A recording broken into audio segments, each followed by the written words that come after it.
There is a fortress inside you. It has stood since the moment you were born, ancient and unyielding. It is the seat of your reason, the throne of your judgment, and the sanctuary of your peace. The Stoics called it the inner citadel. It is the one place where the world cannot touch you, the one place where you are truly the king. But look at how you live. You have left the gates wide open. You have allowed the spies of insecurity, the thieves of validation, and the vandals of other people's chaos to walk right in. You hand them the keys to your dignity. You tell them your secrets, not the secrets of your past, but the secrets of your power. We live in a world that demands you turn yourself inside out. It demands you explain, justify, apologize, and conform. It tells you that to be known is to be loved. This is a lie. To be respected is to be free, and respect is never given to the man who cannot keep his own counsel. Seneca, the great statesman and philosopher, warned us centuries ago. He said that if you do not master yourself, you will be mastered by others. He understood that the moment you reveal your insecurities to the wrong people, you forge the chains they will use to bind you. We are not here to talk about hiding. We are here to talk about preserving. We are here to talk about the silence that builds empires. Today we are going to close the gates. We will walk through 6 specific behaviors, 6 toxic habits that function as leaks in your soul. We will examine them, we will dissect them with the blade of Stoic philosophy, and we will seal them shut. This is not just a lecture. This is a reconstruction of your character. The first surrender, the first leak in your fortress, is the curse of over-explaining yourself. You know this feeling intimately. You make a decision, perhaps to say no to an invitation, to leave a job, or to set a boundary, and immediately a panic rises in your throat. You feel that the silence is dangerous, that your choice standing alone is naked and vulnerable, so you fill the silence, you offer excuses. You give reasons. You construct a defense attorney's case for why you are doing what you are doing. You think you are being polite. You think you are being clear. But you are not. You are pleading guilty. When you over-explain, you are subtly communicating a deadly message to the world and to yourself. You are saying, I do not have the authority to make this decision on my own. I need you to agree with me so that I can feel safe. This is the behavior of a subordinate, not a sovereign. It creates a dynamic where the other person becomes the judge of your life. If they accept your explanation, you feel relief. If they question it, you scramble to find better evidence. You have handed them the secret code to your confidence. The Stoics viewed speech as a limited resource. Epictetus taught that we have 2 ears and 1 mouth, so that we can listen twice as much as we speak. But more importantly, he taught that your will, your prohairesis, is the only thing that is truly yours. When you act according to nature, when you act with virtue, you need no witness, and you need no jury. Your action stands on its own. The sun does not explain why it rises. The oak tree does not apologize for its shadow. They simply are. Marcus Aurelius wrote to himself in his private journal saying, "Don't be overheard complaining, not even to yourself." We can extend this. Don't be overheard justifying, not even to yourself. To break this chain, we must adopt a strategy of silence. It begins with awareness. You must catch the moment the panic rises, that urge to elaborate after you have already given your answer. It will feel like a tightness in the chest, a need to rush your words. The internal response must be swift.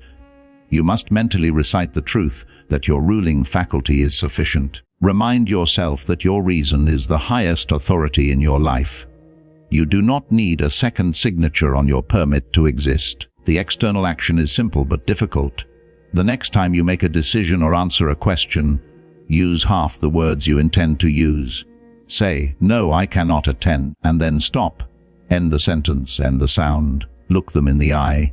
Embrace the silence. That silence is not empty, it is heavy with your power. Psychologically, when you refuse to justify yourself, you force the other person to accept your boundary as a solid wall, not a negotiating table. You shift the dynamic from seeking permission to stating a fact.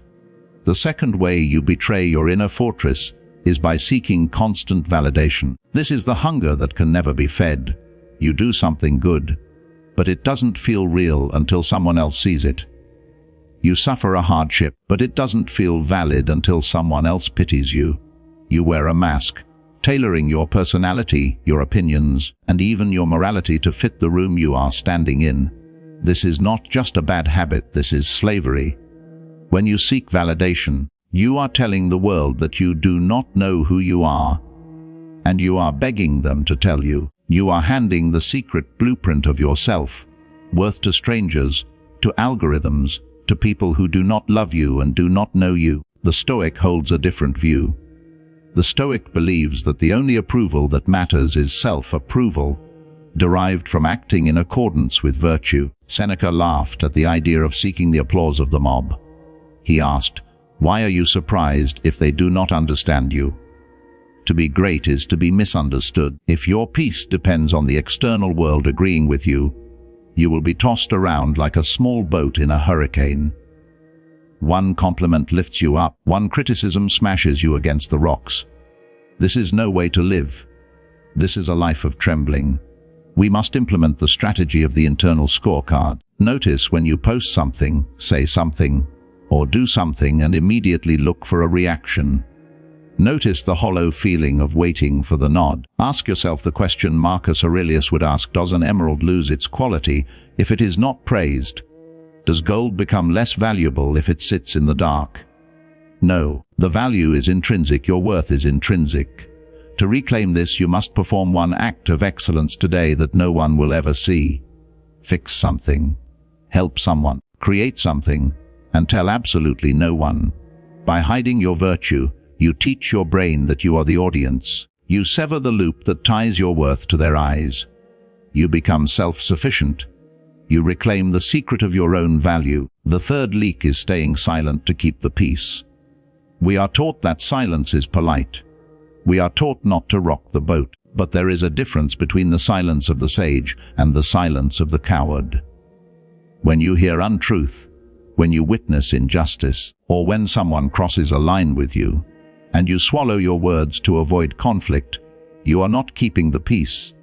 You are importing the war. You are bringing the conflict inside your own body. You tell yourself you are being stoic, that you are being indifferent. But you are lying. True Stoicism is not passivity. It is not being a doormat. The Stoics were active men and women. They were politicians, soldiers, wrestlers. They understood that justice is one of the 4 cardinal virtues.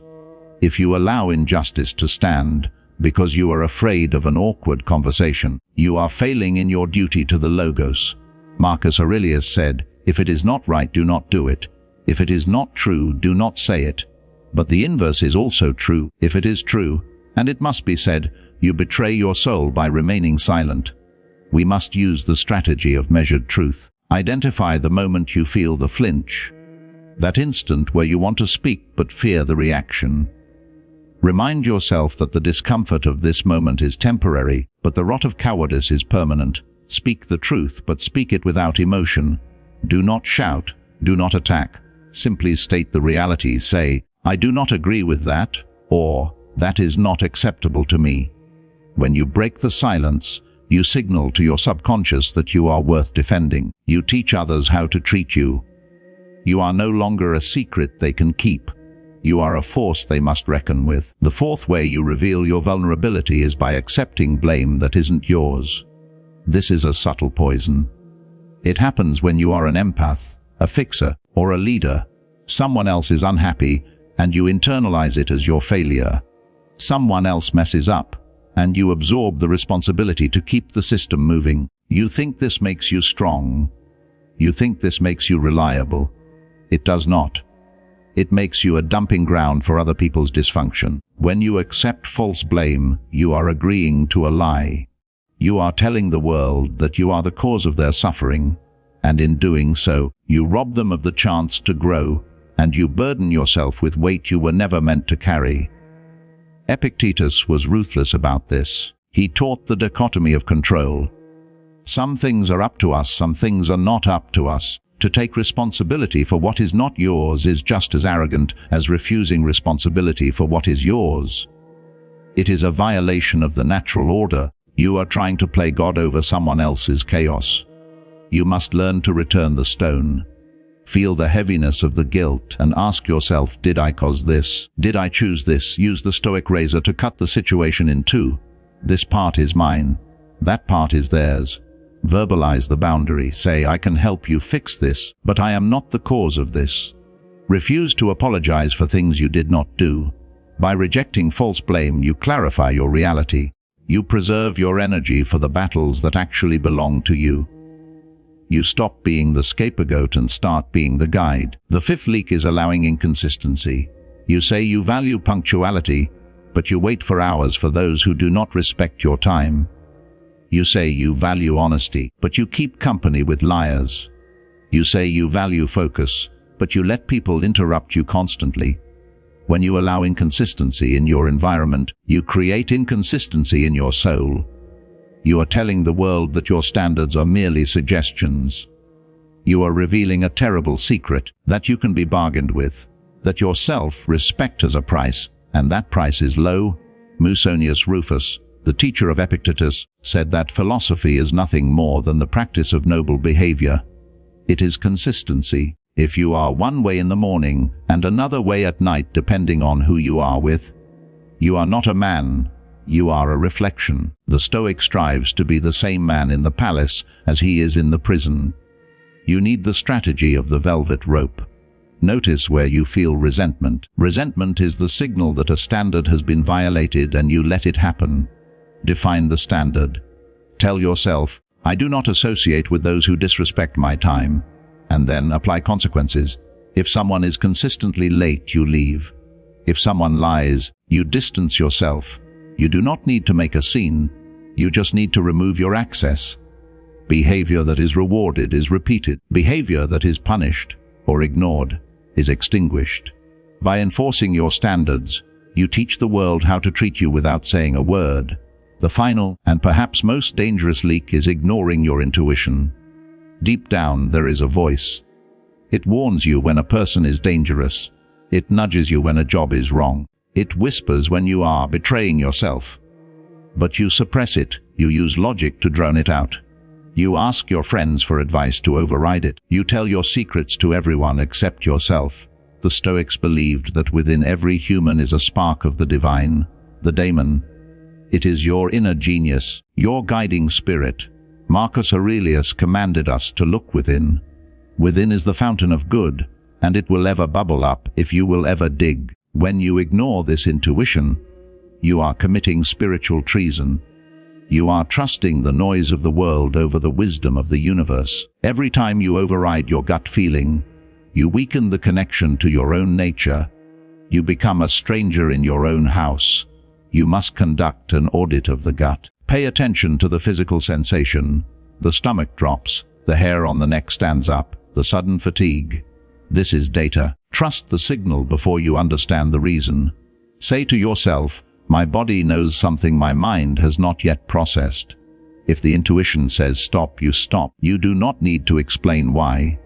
You simply retreat to high ground until the picture becomes clear. Intuition is simply pattern recognition at high speed. By trusting it, you sharpen it. You become a man who moves with precision, guided by an internal compass that no one else can see. These are the secrets you must keep. You must keep the secret of your autonomy by not explaining it away. You must keep the secret of your worth by not asking for validation. You must keep the secret of your voice by refusing false peace. You must keep the secret of your innocence by rejecting false blame. You must keep the secret of your standards by enforcing them, and you must keep the secret of your path by trusting your intuition. When you plug these leaks, you do not become cold. You do not become unfeeling. You become solid. You become a vessel that can hold love, that can hold purpose, that can hold strength, because you are no longer cracked. Seneca said, "The greatest empire is to be emperor of oneself." Today you retake the throne. You close the gates. You stop telling the world who you are, and you start showing them. If you are ready to build this fortress, if you are ready to walk the path of the quiet warrior, I want you to leave a mark. Write this affirmation to seal the contract with yourself. I am Teach Master OFMIND. Let us continue the journey toward calm clarity and unshakable inner strength.